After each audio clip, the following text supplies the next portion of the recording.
All right, so Emmeline and I, we wanted to show you guys how to do the shearing of the alpacas.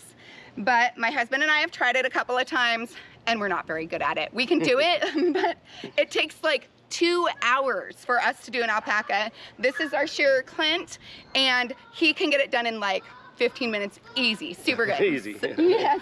So Clint, tell us about yourself. So I started shearing in 1998. My name is Clint Goodwin, and I live in Northport, Washington. You can follow me on my Facebook page, Clint Shearing, or you can learn about my farm and homestead at home by looking up Sandy Springs Homestead. And I've been shearing, I say, alpacas for a long time and do about 1,000 a year on the average right now. And I'm starting to slow down. So last 2 years I've had an apprentice, and that's Anthony Pierce, and he's with me today too. And he'll be taking over a lot of these jobs next year, I hope. But 23 years is kind of hard on your body wrestling alpacas. So, but we're looking forward to a few more years. Anyway. Great. Yeah, I'm super glad that you're still here with us. So, okay, well, let's go ahead and get started. We have Apollo, one of our baby alpacas, who I'm super excited to have sheared because he has this light, fluffy fleece. So let's get started. Yeah. So one other thing is, yeah, we're using these heavy equipment clippers here. They're fairly expensive. They have this one's a 9-tooth comb with a cutter on top.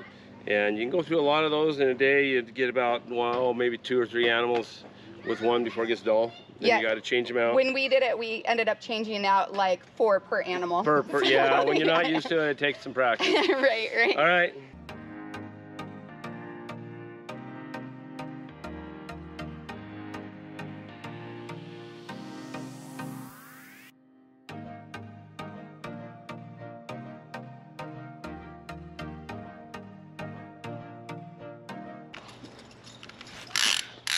So the alpacas are restrained for their safety and ours. As you can see, they kick.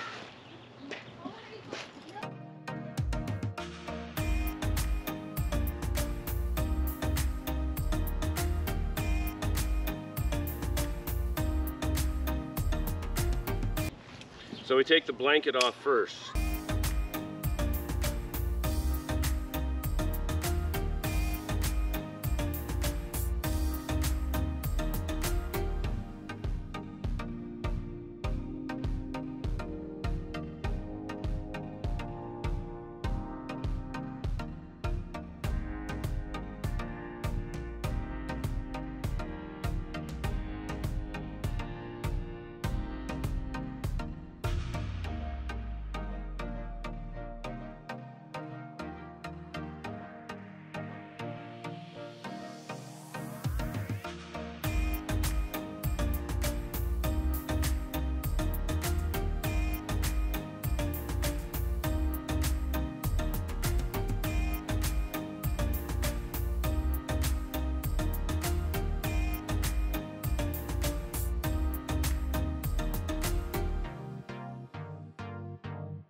So now if you'll take a look at this alpaca, you can see just how much fiber he had on him, which is fabulous. I'm gonna pass him off to my daughter because he's done with being manhandled.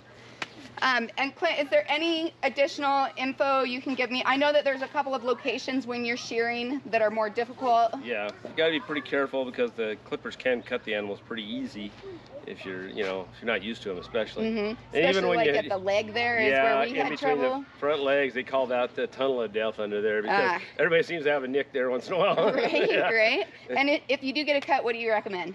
If it's just a light cut, just a little wound spray. If it's a bigger cut, little super glue that holds it together, and maybe a little wound spray on top of that. Sure. Not much. Sure. It's just a little skin cut. People get skin cuts all the time. No big deal. No big deal, really. Okay, perfect. Yeah. Anything else you want to share? No. Okay, perfect. Let's do some more, and we'll maybe time lapse a few of them.